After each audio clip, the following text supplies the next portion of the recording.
आज हम हरियाणा जीके का बहुत इम्पोर्टेंट टॉपिक पढ़ेंगे, महाभारत। शांतनु महाभारत के एक प्रमुख पात्र थे। वे हस्तिनापुर के महाराज प्रताप के पुत्र थे। उसका विवाह गंगा से हुआ था, जिससे उनका देवव्रत नाम का पुत्र हुआ। शांतनु का दूसरा विवाह निषाद कन्या सत्यवती से हुआ था। सत्यवती के चित्रांत और विचित्रवीर्य के नामों दो पुत्र हुए थे। शांतनु राजा ने गंगा से शादी की।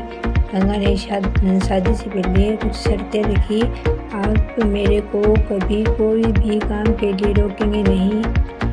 राजा शांतनु ने शादी कर ली और राजा शांतनु के लगातार 7 पुत्र गंगा में भाई, और जब 8वां पुत्र पैदा हुआ उसका नाम देवव्रत था। उसको गंगा में भाने के लिए शांतनु ने रोक दिया था। गंगा शांतनु को छोड़कर चली गई और देवव्रत को साथ ले गई। उसका पालन पोषण कर फिर तारी शांतनु के पास छोड़ गई थी।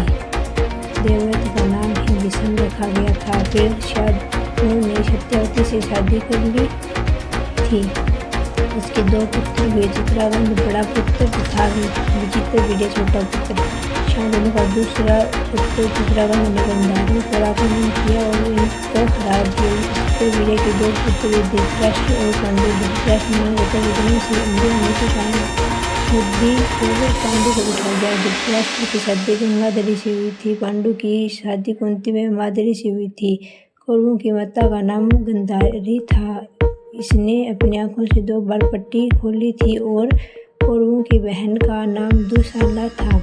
वह महर्षि व्यास की सेवा करती थी। गांधारी ने दुर्वासा ऋषि को सेवा की थी और कुंती के पुत्र हुआ सूर्यपुत्र कर्ण। कुंती देवी ने धर्मराज की पूजा की, जिससे युधिष्ठिर पैदा हुआ। युधिष्ठिर बड़ा पुत्र था। वायुदेव की पूजा की, जिससे भीम ने जन्म लिया। वह दूसरे नंबर का पुत्र था। फिर कुंती ने इंद्र की पूजा की, जिससे अर्जुन ने जन्म लिया। अर्जुन छोटा पुत्र था।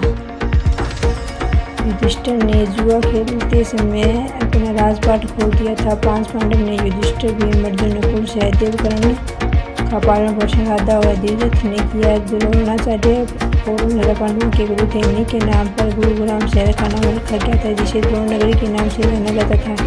द्रोणाचार्य के सहपाठी 55 द्रुपद थे। दुर्योधन ने कर्ण को राज्य दान में दिया था। इंद्र ने कर्ण से कुंडल और कवच मांगा था। महाभारत युद्ध के विशेष पात्र अर्जुन व दुर्योधन है। इसी काल में कौरवों और पांडवों के बीच प्रसिद्ध महाभारत युद्ध कुरुक्षेत्र में लड़ा गया था। महाभारत का संकलन वेद व्यास जी ने किया था और माना जाता है कि इसका उल्लेख किया था। वेद व्यास जी का पूरा नाम थे।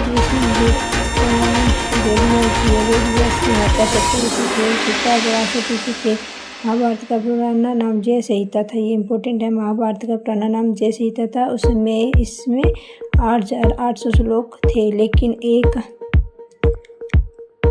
1 लाख से अधिक श्लोक होने के बाद इसे महाभारत कहा जाने लगा। महाभारत में अध्याय या पर्व 18 है। इसमें से 6ठा पर्व भीष्म पर्व के नाम से जाना जाता है। इस पर्व में गीता का उपदेश मिलता है। महाभारत का युद्ध हरियाणा के कुरुक्षेत्र जिले में हुआ। महाभारत का युद्ध HSSC के अनुसार 900 ईसा पूर्व में लड़ा गया था। महाभारत का युद्ध 18 दिन तक चला था और महाभारत में हरियाणा को बहुत धन्य कहा गया था। इस काल में कृषि युग की शुरुआत हुई थी। महाभारत में अभिमन्यु का पुत्र परीक्षित महाभारत में अभिमन्यु का पुत्र परीक्षित था। परीक्षित का पुत्र जन्मेजय था। राजा परीक्षित की राजधानी इंद्रप्रस्थ दिल्ली थी और दूसरी राजधानी असंगनाल को बनाया था। प्राचीन कथा के अनुसार राजा परीक्षित ने ऋषि का अपमान किया था। उन्होंने ऋषि के गले में सांप डाल दिया था। ऋषि के पुत्र ने श्राप दिया कि आपके 7 दिन में सर्प काटने से मृत्यु हो जाएगी। तक्षक सांप ने परीक्षित को काट लिया था। इतिहास के अनुसार ऐसा माना जाता है कि नारद से लड़ाई में परीक्षित की मृत्यु हो गई थी। परीक्षित के पुत्र जन्मेजय ने सर्प दमन किया। इसमें सांप वाकर जो प्रार्थना बनाने के लिए है। 2 दिन में जन्मेजय ने नागर बनवाकर परीक्षित को राजधानी बनाई थी। हुई थी। महाभारत युद्ध में श्री कृष्ण जी ने महत्वपूर्ण भूमिका निभाई और और कृष्ण जी ने ज्योतिष नाम स्थान पर अर्जुन को बरगद के पेड़ के नीचे गीता का उपदेश दिया और अर्जुन के सारथी भगवान श्री कृष्ण ही थे और गुरु द्रोणाचार्य के द्वारा चक्र युद्ध रचा गया था और 13वें दिन युद्ध में अर्जुन पुत्र अभिमन्यु मारा गया था। जिस स्थान पर अभिमन्यु मारा गया था वह स्थान अमीन गांव में है, लेकिन वर्तमान में इसका नाम अभिमन्युपुर कर दिया गया है। युद्ध का वर्णन धृतराष्ट्र को संजय ने सुनाया था और गुरु द्रोणाचार्य के बेटे का नाम अश्वत्थामा था। भीम ने अश्वत्थामा नामक हाथी को मार दिया था। शकुनी कौरवों के मामा थे। जब भीष्म पितामह मौत की सेवा पर लेटे थे उन्हें इच्छामूर्ति का वरदान प्राप्त हुआ था। उन्होंने मरने से पहले अर्जुन को कहा, बेटा मेरे को प्यास लगी है, और अर्जुन ने धरती में एक तीर मारा और वहाँ से एक गंगा निकली, इसलिए उस तीर्थ का नाम रहेगा बाणगंगा तीर्थ। ये इम्पोर्टेंट है, पूछा जाता है एग्जाम में बाणगंगा तीर्थ के बारे में।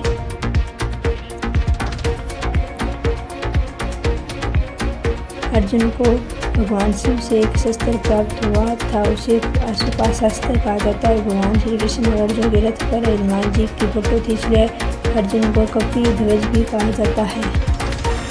भगवद गीता में अर्जुन और भगवान श्री कृष्ण के बीच वार्तालाप है और भगवान श्री कृष्ण ने अर्जुन को गीता का उपदेश नामक स्थान पर घोषित में दिया। अर्जुन को कर्म करने का उपदेश दिया। महाभारत युद्ध के 15वें दिन गुरु द्रोणाचार्य मारे जाते हैं, जिससे जो अर्जुन के हाथों कर्ण वीर गति को प्राप्त हो जाते हैं।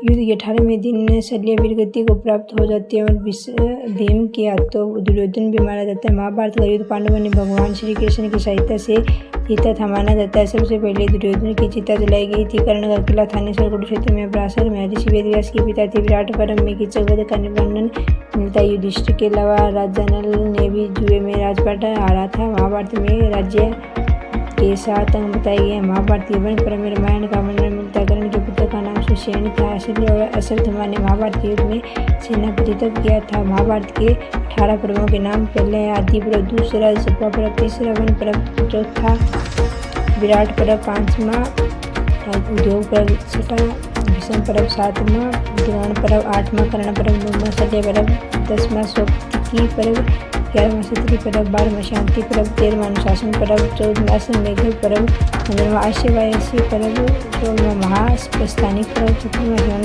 रोहण पर्व, 18वां मौसल पर्व।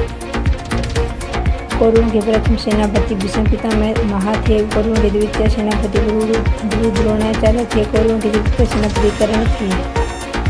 श्री कृष्ण के संघ का नाम पांजन्य था। श्री कृष्ण के नाना का नाम देव था। कृष्ण शिशुपाल का वध किया था। भगवान कृष्ण का जन्म उत्पन्न हुआ था। महाभारत में स्वर्ण का वध 18वें हुआ था। भीम के पुत्र का नाम घटोत्कच था। भीम के पुत्र का नाम डिम्बा था। घटोत्कच के पुत्र का नाम वीरभद्रिक था। भीम ने शासन की भुजाएं उखाड़ कर प्रतिज्ञा पूरी की थी। भीम के संघ का नाम प्रोढ़ था। भगवद गीता में श्लोकों की संख्या 700 है। भगवद गीता में 18 अध्याय है। परशुराम ने भीष्म और द्रोणाचार्य को धनुर्विद्या सिखाई थी। परिशिक्षित पांडवों के महाप्रयाग के बाद राजगद्दी पर बैठा था। पांडवों ने अपने अज्ञातवास के दौरान विराटनगर में 1 साल बिताया था। पिंजौर का पुराना नाम विराटनगर था। महाभारत काल में पिंजौर को विराटनगर कहते थे। अज्ञातवास में युधिष्ठिर का नाम कंक था। अज्ञातवास में भीम का नाम बल्लभ था। अज्ञातवास में नकुल का नाम ग्रंथिक था। अज्ञातवास में अर्जुन का नाम धनंजय था। अज्ञातवास में सहदेव का नाम अरिष्टनेमि था। अर्जुन के धनुष का नाम गांडीव था। जैसे कि सेना महाभारत के युद्ध में कौरवों की ओर से लड़ी थी। कौरवों के 5 सेनापति थे। महाभारत युद्ध में 3 महारथी कौरव सेना के बचे थे। महाभारत के युद्ध के बाद 500 पांडव साहित्य तथा महाभारत के युद्ध के बाद पांडवों की ओर से बचे थे। कर्ण पर्व में भगवान देवती सभा पर्व में बुद्धि श्रीकृष्ण का नवन पर्व में कथा का वर्णन, भीष्म पर्व में भगवद गीता का वर्णन महाभारत का एक भाग है। भगवद गीता आदि पर्व में लक्ष्य वाला का वर्णन है। तथा कांस का तिथि नकुल अज्ञातवास में अश्वपाल युधिष्ठिर अज्ञातवास में राज्याभिषेक तथा सात्विक स्थापित। महाभारत में हरियाणा को भूधन में कहा गया है। हरियाणा के कुरुक्षेत्र में महाभारत स्थलों के पुरातात्विक साक्ष्य पर प्रथम प्रकाश डालने का काम बीबी लाल ने किया था। नकुल डिवीजन में रोहतक नाम उल्लेख है। महाभारत काल में हरियाणा को भगवद अन्य नाम से जाना जाता था। वैदिक काल के अनुसार हरियाणा को पौराणिक भारतवंश की महत्वपूर्ण का इतिहास है। भगवद गीता में अर्जुन और भगवान कृष्ण के बीच वार्ता का वर्णन है। महाभारत वेद व्यास द्वारा लिखी गई थी। महाभारत युद्ध में अभिमन्यु विभिन्न गाँव में जाल में फंसे थे। नरकट्री मंदिर सरस्वती नदी के किनारे स्थित है, जिसका उल्लेख महाभारत में किया गया। जन्मेजय शेष बुद्धशाही संहिता पांडु पवित्र स्थल जिन से निकटतम स्थित था। भगवान कृष्ण ने गीता की उपदेश ज्योतिष स्थान पर अर्जुन को दिए थे। महाभारत का युद्ध जिस स्थान पर लड़ा गया था। महाभारत में अध्याय 18 भगवद गीता में 18 अध्याय है। हरियाणा का परंपरागत स्थल चक्रधूष स्थल में माना गया। पुरानी कथाओं के अनुसार महाभारत युद्ध में मारे गए लोगों की शांति के लिए हरियाणा के बिलाल पांडवों ने त्रिपुण और पिंडदान किया था। महाभारत काल में राजा कर्ण द्वारा मरनाल शहर की स्थापना की गई थी। ज्योतिष पर कृष्ण ने अर्जुन को गीता के उपदेश दिए थे। प्रथम धार्मिक स्थल ज्योतिष सरोवर की लंबाई 1000 फीट है। विज्ञान संकुल में हिंदू तीर्थ की महिमा का बखान किया गया है। आदिबद्री नामक यमुनानगर में स्थित है, जिनका रुंडू तीर्थ युद्ध के लिए प्रसिद्ध है। महाभारत की लड़ाई के शुरू होने से पहले भगवान कृष्ण ने भगवद गीता के उपदेश दिए थे। वायु पुराण के अनुसार कैथल स्थान को भगवान हनुमान का जन्म स्थान मानना है। भगवद गीता के अनुसार भगवान के साथ जुड़ने का दूसरा मार्ग कर्म है। महाभारत काल से सदियों पहले कुरुवंश के आर्योकाल को ऋषि युग की शुरुआत के साथ चिन्हित किया गया था। सरस्वती घाटी की कुरुक्षेत्र में 10 राजाओं के बीच लड़ा गया महायुद्ध महाभारत से पहले लड़ा गया था। किंवदंती के अनुसार पांडवों ने हरियाणा राज्य के जींद स्थान पर जयंती देवी के सम्मान में मंदिर का निर्माण करवाया। अति प्राचीन वट वृक्ष जिसे गीता ज्ञान से संबंधित माना जाता है, यह ज्योतिषर में स्थित है। महाभारत की लड़ाई 18 दिन तक लड़ी गई थी। गीता में कुल श्लोक 700 है। गीता का सबसे छोटा अध्याय 5वें बार में, गीता का सबसे बड़ा अध्याय 18 राजा कुरु की भूमि कुरुक्षेत्र का शब्द करता है। गीता के अध्याय 1 में विषाद योग के बारे में बताया गया। गीता के अध्याय 2 में आत्मा अंजर गीता के अध्याय 3 में कर्म के बारे में बताया गया। गीता के अध्याय 4 में एक श्लोक यदा यदा ही धर्मस्य। गीता के 11 अध्याय में भगवान श्री कृष्ण के दिव्य रूप देखने को मिले। गीता के अध्याय 15 में संसार को वृक्ष के रूप में दिखाया गया। गीता भवन संस्थान कुरुक्षेत्र में स्थित है। Thank you for watching this video.